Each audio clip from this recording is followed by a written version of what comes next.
pessoal! Hoje Você Consciência vai falar sobre câncer de próstata, doença que mais afeta homens depois do câncer de pele.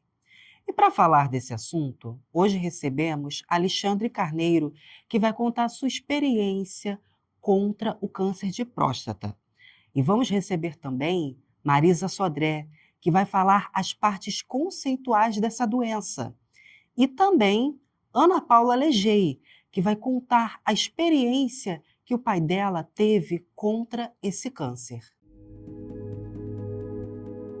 Próstata é uma glândula presente apenas nos homens. Ela se localiza logo abaixo da bexiga, próximo ao reto, é na porção inicial da uretra. Por que só os homens têm? Porque na próstata é produzido o líquido que vai fazer parte do sêmen. Então muita gente confunde e acha que na próstata são produzidos os espermatozoides, e não são. É no testículo. Na próstata é produzido o líquido seminal, que vai fazer parte do sêmen junto com os espermatozoides. Então, o que acontece? Quando essa glândula sofre alguma alteração, alguma divisão exagerada das suas células, a gente vai chamar de câncer de próstata. E é interessante a gente ressaltar que é considerado um câncer da terceira idade. A maioria dos homens adquirem um câncer de próstata após os 65 anos de idade. E ela fica apenas após do câncer de pele. Então, em segundo lugar, o índice de incidência no Brasil, em homens.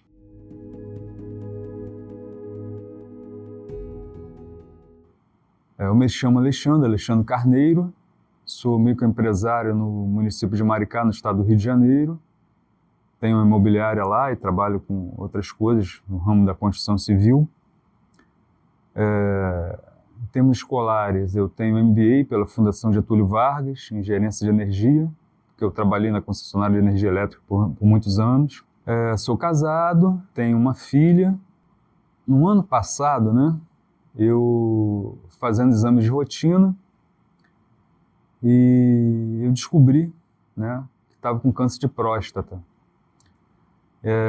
Isso foi muito difícil, você descobrir um diagnóstico desse, e foi graças ao meu antigo médico, que ele tinha um procedimento também, de além dos exames de rotina, ele também procurava sempre fazer o exame de ultrassonografia, que foi aonde deu uma pequena alteração, porque PSA estava bom, o exame de toque estava bom, estava tudo muito bom. Mas na ultrassonografia deu uma leve alteração. A gente aprofundando, chegou no diagnóstico realmente de câncer de próstata. É muito difícil, para um homem receber uma notícia dessa, mas a gente fez o que tinha que fazer, porque a partir do diagnóstico estava muito no início, o PSA, por exemplo, deu 1,7, que para minha idade, na época eu tinha 54 anos para 55, e estava tranquilo, estava tudo tranquilo. Mas como estava bem no início, foi uma cirurgia, foi bem simples, A recuperação também no início é bem difícil, mas depois vai vindo, normalmente você vai recuperando.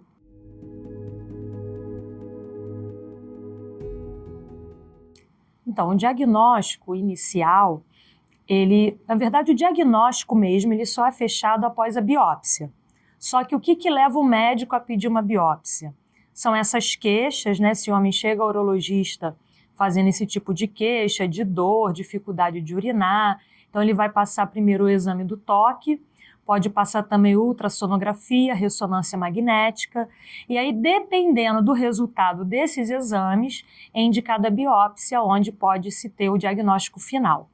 Quando você recebe o diagnóstico, a impressão que te dá, realmente, é que você está na fila para morrer. A verdade é essa, Você fala, vou morrer. Ainda mais no meu caso, Porque a minha mãe faleceu de câncer de útero, a minha irmã também veio a falecer de câncer, e não tinha muito tempo, tinha menos de um ano que a minha irmã tinha falecido, mas dela deu no sangue, foi diferente, não foi leucemia, mas foi um tipo de câncer também, foi muito doído, é sempre muito doído o câncer, né? Então eu tive que reviver aquilo tudo de novo. Foi muito difícil para mim, né? Mas a gente enfrenta, né? A gente tem que enfrentar, é a vida. Mas assim, falando sério, eu acho que ninguém vai deixar de ser homem por isso e tem que fazer o exame, isso aí é uma rotina que tem que fazer parte de todo homem.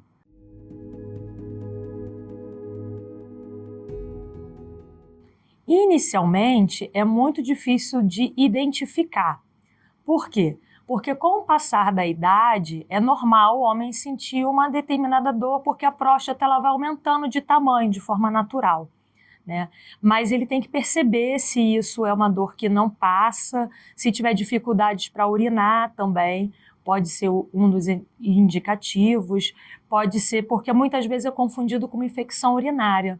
No meu caso, como estava muito no princípio, muito mesmo, né?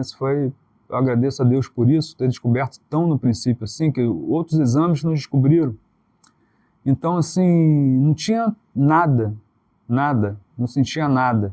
Sinceramente, diagnóstico, porque a gente conseguiu chegar no diagnóstico através da ultrassonografia, como eu estava falando, que os demais exames estavam tudo perfeito. Mas eu não sentia nada, vida normal, realmente não sentia nada antes do diagnóstico.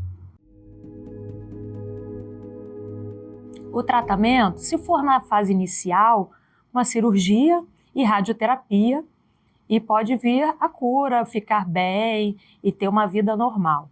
No meu caso, como estava muito no princípio, o tratamento foi tão somente a cirurgia da retirada da próstata, né? Graças a Deus não precisei fazer nenhum outro tratamento, como quimioterapia, radioterapia, nada disso. A gente tem muita dificuldade, né, em convencer os homens, na sua grande maioria, a ter hábitos de vida saudáveis. Mas é isso que faz com que possa se prevenir contra diversas doenças, inclusive o câncer de próstata. Há alguns indícios na questão da obesidade também, não só a questão da idade, mas questões da alimentação. Então é necessário, principalmente após os 60 anos, ter cuidado com a alimentação, ter uma alimentação mais balanceada, praticar atividade física. Ele precisa manter esse hábito de vida saudável, evitar cigarro, bebidas alcoólicas e exames periódicos de sangue, né? Existe a proteína, né, como eu falei, que é produzida na próstata e é possível medir a quantidade através de um exame de sangue. Bem, no meu caso, né, a única coisa que, como é uma região delicada, você não pode andar de bicicleta durante um tempo, nem motocicleta, né? Você tem algumas limitações assim pós-cirúrgicas. Eu já tenho 1 ano da minha cirurgia, entendeu?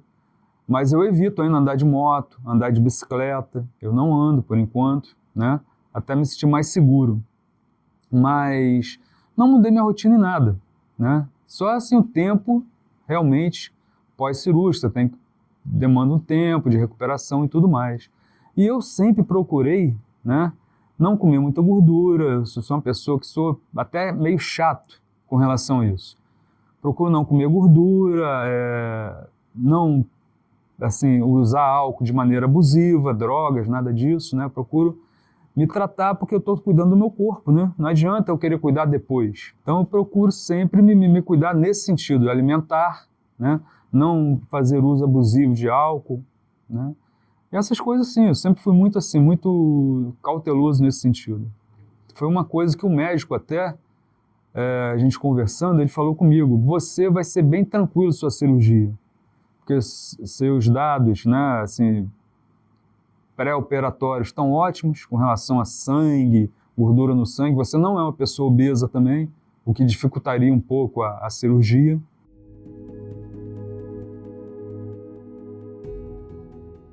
Graças a Deus eu tive um apoio importantíssimo da minha família. Então foi difícil e o apoio familiar foi... Fico até emocionado, mas... Bem, o apoio familiar foi muito importante, né? A minha esposa, a Tarsila, foi assim e é até hoje, né? Uma pessoa que me ajuda muito nessa parte de recuperação. nessa parte toda, porque a cabeça também meio que dá um nó, né? Você começa a ter outros valores, embora eu também, quando tinha 25 anos, sofri um acidente de moto, e nesse acidente eu quebrei o pescoço em 2 lugares. E a recuperação foi bem difícil, né? Eu precisei usar um aparelho que eu tinha que dormir sentado, por 100 dias quase, 97 dias, eu dormi sentado. E ali você começa a pensar muitas coisas, começa a dar valor a outras coisas, né? Não as coisas materiais. Você começa a dar valor à amizade, à convivência com pessoas. Você começa a ficar avesso um pouco às coisas de materiais, né? Porque você não vai levar nada disso. O dinheiro é importante. A gente precisa do dinheiro, tem que correr atrás do dinheiro. Mas não é a primeira coisa. A primeira coisa é a sua saúde, sua família, seus amigos. Isso que eu acho que eu julgo ser muito importante realmente na vida de qualquer pessoa.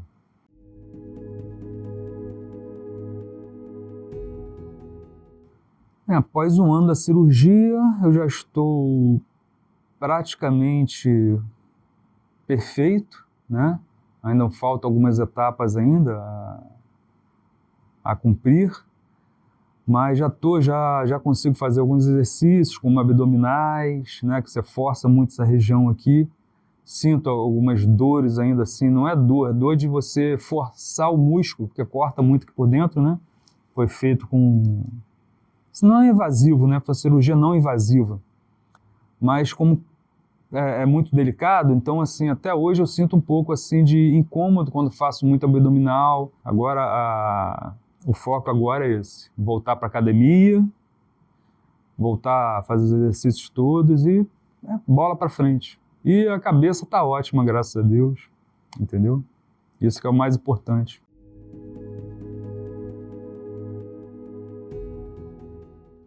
Ela é filha de Fernando Geraldo de Siqueira, que já veio a óbito, e Helenir Legei de Siqueira, que também já veio a óbito, irmã de Ana Cristina e João Alberto Legei de Siqueira, mesmo sobrenome meu, sobrinha de Luci Legei e mãe dos amores da minha vida, né? Fernanda e Isabela Legei, tá?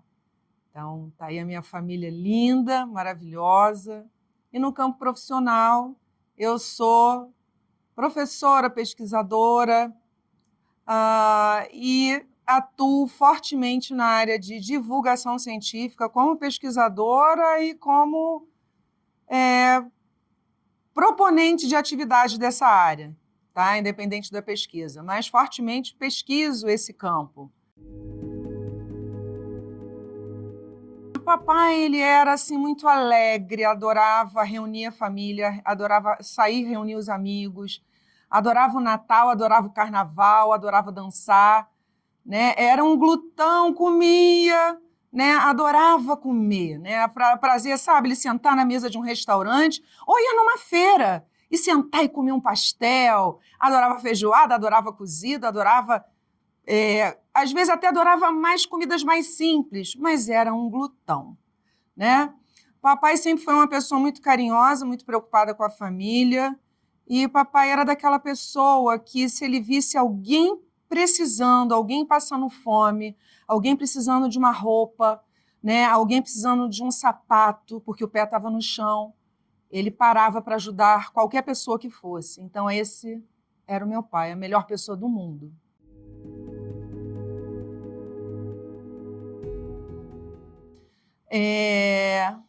O meu pai, Fernando Siqueira, né, ele descobriu o câncer no ano de 2018. E por que ele fez uma cirurgia no início do ano de 2018? Porque ele estava com dificuldade de urinar. E aí, ao consultar o urologista achou que ele estava com algum problema, diagnosticou algum problema, né, na uretra, e ele precisou ser submetido a uma cirurgia. E aí, quando ele tirou um nódulo da uretra, um médico aproveitou também, coletou material da próstata, porque a próstata tem uma glândula, ela quase que envolve ali, está próximo, envolvendo aquela região que tem a uretra também, né? E, e aí coletou o material e enviou para a biópsia. No que veio o resultado, né, realmente mostrou que ele estava com câncer de próstata. Mais de 70% da amostra coletada estava, né, com células cancerígenas. Então, esse foi o primeiro diagnóstico, que todo mundo falou assim, meu Deus, e não é só a interrupção do fluxo urinário na uretra, né? Tinha também célula cancerosa na próstata. Então, ele foi para um médico, ele foi atendido pelo plano de saúde, mas também, como era militar, ele foi atendido pelo Hospital Central do Exército, foi muito bem atendido. A cirurgia dele foi no Hospital Central do Exército, agradecer, né, aqui aos médicos que o atenderam. São tantos médicos para agradecer, né, mas agradeço aqui inicialmente a esses médicos. E então ele foi encaminhado, né, para o setor de oncologia, porque o urologista ele descobriu, né, todo câncer, toda vez que a pessoa tem câncer, ela tem que ter uma equipe multidisciplinar para atendê-lo, né? Então, depois dessa etapa do urologista, ele foi encaminhado para o oncologista. E aí a oncologista ela ia ter todo o procedimento, ia ter que fazer novos exames, né, exames de imagem, né, porque depois de uma cirurgia você passa por exames de imagem. E num dos exames de imagem, que foi a cintilografia óssea, acusou umas áreas assim bem brilhosas, né, no osso, acusando que havia metástase óssea. A cintilografia óssea apresentou, né, em vários pontos, não muitos, mas em alguns pontos, as células cancerígenas implantadas, né? Aí depois ele fez um outro exame, que é como se fosse ele fez tomografia, ele fez outros exames, um PET-CT, PSMA, que é um outro exame de imagem que vai aprofundar mais, né, onde tinha invadido essas células cancerosas, porque já não estava mais na próstata, deu metástase. E aí a oncologista, de posse desses exames, ela foi adotar um protocolo. Um deles era de bloqueio hormonal, porque, né, o hormônio ali presente podia acelerar essa invasão metastática.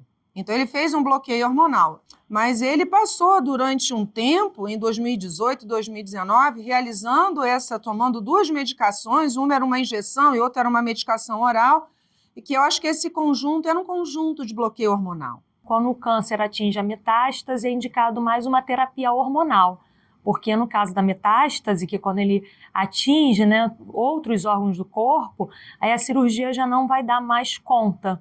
Então, para ter essa qualidade de vida, geralmente é através de terapia de hormônios. E por incrível que pareça, até a época que ele fez a cirurgia, a dosagem desse PSA ela era baixa, ela não era alta, e o que era estranho, porque além do câncer ter sido implantado na próstata, ele já estava com metástase, então por que aquele número era baixo? Era estranho, né? E um outro exame, que segundo o papai, ele falava que ia regularmente e fazia aquele, né, o exame de toque pelo reto, né, o toque retal, ele dizia que fazia, que o tamanho estava normal, que o tamanho da próstata estava normal. E aí, assim, a gente ficou um pouco sem saber, porque nós não tínhamos os exames à época, os exames ficavam no Hospital Central do Exército, que era onde ele era acompanhado pelo urologista dele, né? Então, a gente não tinha muito esse contato, não tivemos esse contato desses exames para dizer realmente ele tinha uma evolução até chegar a 2018 ou não tinha nenhuma evolução. Então, era o que ele nos contava. Até que chegou no ano de 2021, né, no início do ano, final de 2020, início de 2021, foi mais ou menos dezembro, janeiro, e estava começando a evoluir mais e mais essa metástase, mas ele, como uma pessoa guerreira que não deixava o barco afundar, o papai, ele sempre se tomava de coragem, ele não, vamos embora combater isso, vamos seguir em frente, eu não vou, aquela história, não vou jogar toalha, né? Não vou deixar o barco afundar, vamos embora, vamos nos curar. E, ao mesmo tempo, ele estava lá cuidando da mamãe, que tinha Alzheimer. Então, ele falou assim, não, eu preciso de estar bem, eu preciso de estar forte, porque eu tenho a minha família, eu tenho a minha mulher que precisa de mim, eu tenho a minha esposa que está aqui acamada, né? E eu preciso estar vivo. E ele, o tratamento que fosse necessário, ele acreditava muito na medicina, né, na ciência, e ele dizia, não, o que esses médicos disserem para fazer, eu vou fazer. Eu falei, pai, vamos embora, estamos juntos, a sua família está aqui junto, minha irmã, meu irmão, todo mundo, meus cunhados, né, as netas, né, minhas 2 filhas e a filha do meu irmão, né, que é a Helena, também todo mundo junto, a família junto, meus tios, todo mundo junto, né, dizendo, não, estamos juntos aqui, vamos caminhar juntos, vamos embora continuar o tratamento. E aí ele foi para o departamento, no hospital, para a área de medicina nuclear, né? Então, ele também era um tratamento muito promissor na época. Ele fez essa tentativa da medicina nuclear, mas não teve muito efeito de reduzir, naquela sensação de, eu vou reduzir essas células cancerígenas, ou que estabilizasse, que ela não progredisse. Então, ele não teve um grande resultado. Aí volta para o oncologista, faz outro protocolo. Aí ele foi tentando o ano todo de 2021. Quando chegou no final do ano de 2021, né, ele fez nova cintilografia, fez nova PET-CT, PSMA, e aí viu que realmente evoluiu, ele falou assim, meu Deus, e agora? Eu falei, não desisti não vamos desistir. Desde quando você desistiu, papai, de alguma coisa? E lá estava ele. Mais mamãe em dezembro, dia 12 de dezembro, né, que foi a data muito significativa para eles, que foi a data, né, que eles sempre, 12 de dezembro, comemoravam, né, o aniversário de casamento deles. E no dia do aniversário de casamento, ela faleceu. E daí para frente, ele não queria mais ficar naquele apartamento. Aqui a gente morava, né, ele morava na Tijuca, né, aqui na zona norte do Rio de Janeiro. Ele não queria ficar mais ali, era muita lembrança, pediu para minha irmã vir buscar ela e meu cunhado. Então, ele foi, né, no dia 5 de fevereiro, que foi a data que foi possível levá-lo, ele foi para Goiânia. Minha irmã mora numa casa, num condomínio muito bonito, muito arborizado. Então, ali ele ia poder caminhar, poder ver árvores, o verde, a natureza. Isso para ele, eu acho que foi legal, ele ter ido para lá para ficar com ela, e a minha irmã e meu cunhado também poder me ajudar, porque nesse meio tempo eu descobri que eu estava com câncer de mama. Como eu ia operar? Como eu ia me cuidar também para estar forte, para depois ir lá para Goiânia e ajudar a minha irmã também, que nossa família é muito de dar as mãos, os braços e se ajudar. Quando o bicho está pegando, a gente está junto, a gente está sempre junto. E aí ele foi para Goiânia, para passar, acho que o resto dos dias que ele tinha. Porque naquele apartamento, com tanta lembrança boa, mas do fim de vida da mamãe, né? Como é que ele iria ficar ali, né? Então, isso foi compreensível para mim e, no fundo, os meus irmãos me ajudaram nesse processo, né? Foi um ajudando o outro. E aí, depois ele foi atendido pelos médicos, tá? Lá de Goiânia, ele foi encaminhado à médica daqui. Queria deixar assim, um agradecimento à doutora Alexandra Matos, que foi a última oncologista que o atendeu. E aí o papai também tinha aqui, enquanto estava no Rio, um atendimento com o psicólogo, o Lidston, que foi uma pessoa maravilhosa. Ele tinha todo um atendimento diferente, com música, com jogos. Ele fazia um atendimento assim lúdico, diferente, que o meu pai ficava super alto astral. Então, é mais um profissional bacana para ter o atendimento, que é cuidar da saúde mental. Cuidar da saúde mental também melhora a qualidade de vida, né? E tinha um atendimento de nutricionistas da Redditor, porque, assim, é claro que já no fim de vida, a pessoa assim, vou comer o que eu quero, mas nem tudo podia comer, porque às vezes alguns alimentos não combinam bem com determinadas medicações, né? Então a gente, junto com a nutricionista e dentro daquilo que ele gostava de comer, a gente tentava. E quando ele chegou em Goiânia, que foi atendido, né, agradecer todos os médicos também, e toda a equipe, né, de nutricionista, né, os psicólogos, ele teve até o acompanhamento de neurologista, do oncologista, assim, foi uma equipe enorme, né? Então, agradecer a toda a equipe de Goiânia que atendeu meu pai. Eu não posso esquecer aqui no Rio de Janeiro, o fisioterapeuta William, que sempre atendeu ele e minha mãe, fazendo o meu agradecimento aqui, e também o fisioterapeuta que atendeu ele em Goiânia, o fisioterapeuta Renan. Quando chegou mais ou menos em abril, ele já vinha como a metástase óssea, né, que foi realmente de fato que culminou, né, com a progressão da doença nele, do câncer, ele foi tendo com mais frequência anemias profundas. Então, ele teve que ir fazendo transfusões de sangue periódicas. E nessas transfusões de sangue, chegou um momento que até o médico falou assim, olha, a gente está fazendo transfusão, mas não está dando conta. Até que ele resolveu fazer uma ressonância magnética, porque além disso também, olha quantas coisas vão evoluindo, né? Além da anemia profunda, o papai já não estava conseguindo se alimentar. Foi um processo. A gente acha que essa questão da alimentação piorou muito quando a mamãe faleceu, meio que ele se entregou. E aí eu acho que a progressão da doença também se deu a partir do momento que a mamãe se foi. Ele meio que parece assim que aquele momento ele estava um misto de não, eu vou para Goiânia tentar um novo tratamento, mas aquele misto de estou com saudade e eu não quero comer, né? Então foi muito difícil, a alimentação dele no final estava muito difícil. Aí o médico falou assim, gente, eu vou fazer uma ressonância magnética, que era um dos últimos exames a fazer e a ser feito, e no que ele fez a ressonância magnética e nova cintilografia e bateu e foi checar o resultado com outro, ele já estava com câncer instalado no fígado, na pleura. E aí a gente falou assim, meu Deus, chegou no fígado.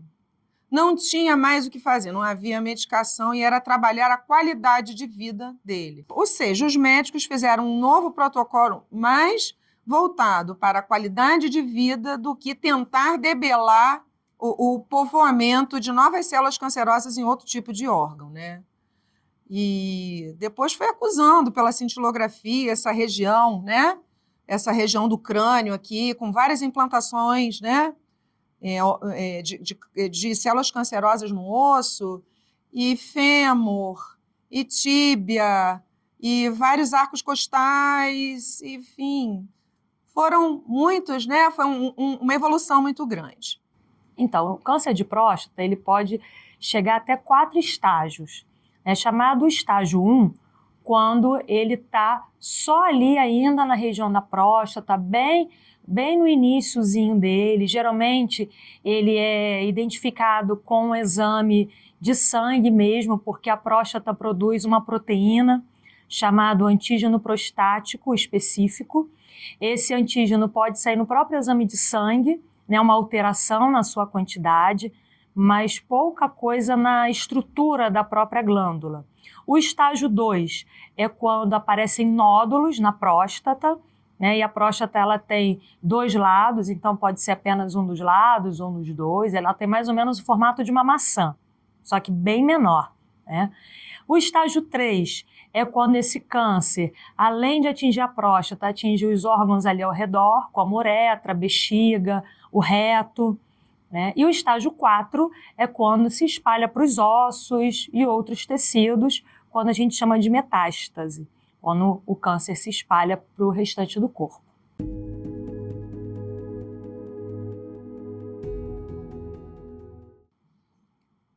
Foi em abril, foi dia 9 de abril, eu recebo um telefonema, o meu irmão tinha acabado de chegar de Brasília, que o papai cismou que queria ver. Falou assim, meu irmão faz aniversário em abril também, né, no início de abril, e aí falou assim, dia 6 de abril, especificamente. Falou, meu filho, eu quero te dar seu presente. Provavelmente era alguma coisa do Flamengo, os dois eram flamenguista, né? Meu irmão flamenguista roxo, ele também, provavelmente era algum presente do Flamengo. Falou, meu filho, vem cá que eu quero te dar seu presente de aniversário. Meu irmão chegou dia 8. Quando foi dia 9, pelo que a gente entendeu, o coração parou, né? Acho que com a anemia profunda e todas as alterações no organismo, o coração parou e ele morreu dormindo.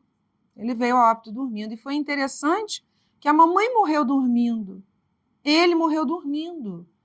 Se a gente pensar em questão da morte, sabe, um semblante dos dois tão, né, mamãe em 2021, ele em 2022, semblante tão tranquilo, né? Foi uma partida tranquila e a gente sentiu que ali foi a partir do momento da partida dele mesmo, né? Dizer assim, eles cumpriram, né? Combateram um bom combate, né? Foram incansáveis com a família, fizeram o papel deles e agora éramos nós a dar finitude naquilo, ajudar, né? Gente, fizemos a nossa parte e agora é a gente caminhar, sempre tendo assim maravilhosas lembranças de tudo aquilo que vivemos juntos. E ele nos ensinou a lutar. Papai me ensinou a lutar pelo câncer de mama que eu tive, eu lutei porque eu aprendi com ele, enquanto ele estava lutando. O meu cunhado também, quando ele teve o câncer, né, na parte digestiva, no intestino, ele se espelhou no meu pai, ele ajudou a gente, né, os familiares aqui. Papai nos inspirou, nos ajudou a enfrentar todos esses desafios. Gente, foram tantos médicos, a equipe multidisciplinar, né, de atendimento é tão importante, mas eu queria fazer uma menção honrosa a uma médica da nossa família que eu acho que atendeu a todos da família, que é a doutora Solange Laurencel. Ela é anestesista, né? Uma das especialidades dela é anestesista, então ela acompanhou toda a evolução da doença do papai. Eu queria agradecer imensamente a equipe de médicos do Hospital Central do Exército, as oncologistas Érica e Daniela, a doutora Veras, do Departamento de Medicina Nuclear. Gostaria de agradecer a equipe, toda a equipe, né, da radiologia, também que atendeu, a urologista, que fez a cirurgia do papai, né, que descobriu para ele poder se tratar.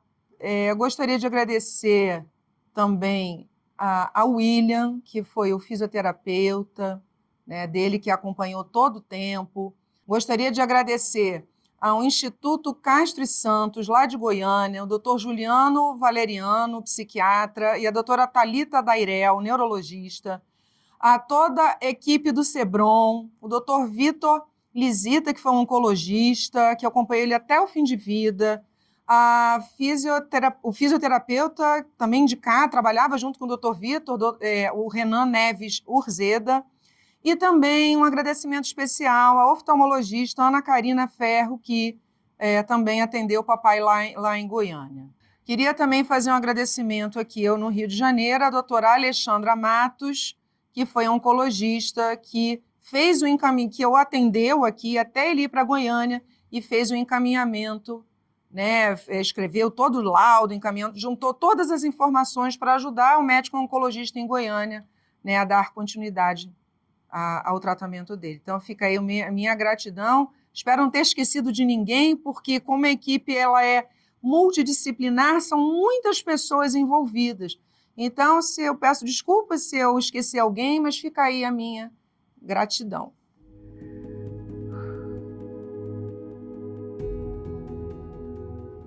Então, assim, como mensagem que eu posso deixar para os homens de uma forma geral, é você não deixar para fazer o exame com uma idade certa, avançada, depois de tantos anos. Comece a fazer desde cedo, né? Porque quando você descobre cedo, a cura é praticamente 100%.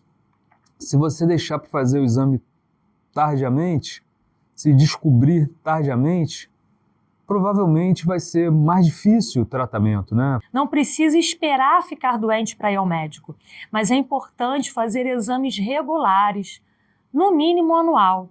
O ideal é que após os 60 anos faça de 6 em 6 meses uma visita ao urologista. Não tem nada demais, né? Não é nada que vá afetar a sua masculinidade, pelo contrário, vai ajudar a ter uma melhor qualidade de vida, para que você possa usufruir da vida, vivendo bem com a família, com os amigos. No caso do meu pai, Fernando Siqueira, ele já descobriu com idade avançada, já tinha tido metástase. Mas, da mesma forma, ele foi guerreiro lutador. E se você também se encontra nessa fase de tratamento, não desista, lute, porque o tratamento ele prolonga e dá qualidade de vida. Se meu pai não tivesse tratado, talvez em 1 ano, ou menos de 1 ano, ele tivesse falecido. E ele ainda esteve conosco durante 4 anos e meio. E tenha esperança também, caso você tenha sido diagnosticado com câncer de próstata, de que isso não é um fim. Enquanto a gente está vivo, existe vida e possibilidade de cura. Eu me chamo Alexandre Carneiro, e venci o câncer de próstata. E todos podem vencer.